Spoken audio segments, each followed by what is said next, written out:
natin yung sibawang. Mix lang natin guys hanggang mag-konting pula-pula siya. Kararating lang din natin guys, kaya kailangan natin magluto.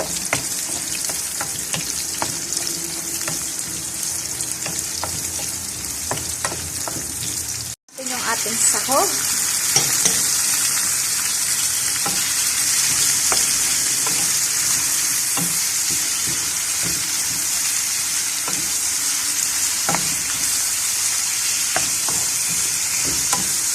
Parang maraming sahog natin, mas masarap, diba?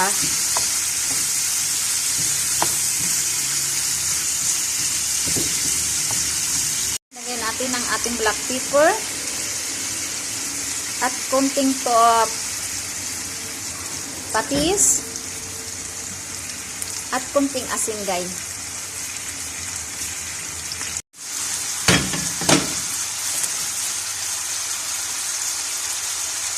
Lagyan natin ang dahon ng laurel para mabango siya.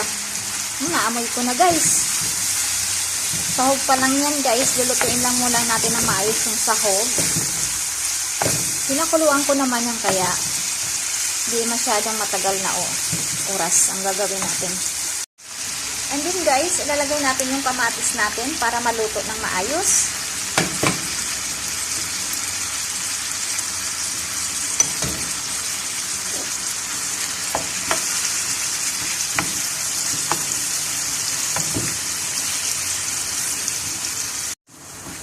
Okay, yan na guys. Diba? Luto na yung ating kamatis.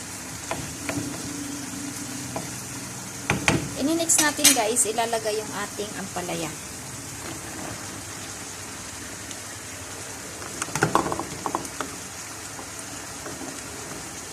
Hindi ko muna haluin to guys. Takpan lang natin mga 5 minutes.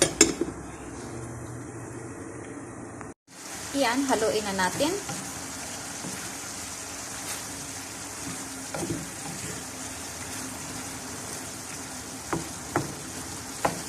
And then ilalagay natin yung itlog guys. Yung last natin yung itlog.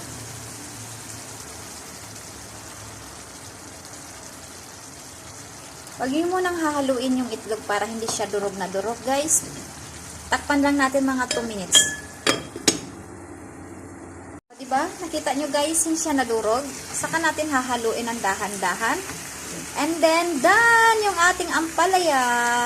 Sumasayaw man siya guys. Oh, yan diba guys?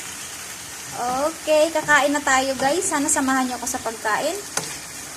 Ayan na, okay na siya guys. Yan yung ampalaya natin guys. Thank you for watching guys. See you to my next vlog.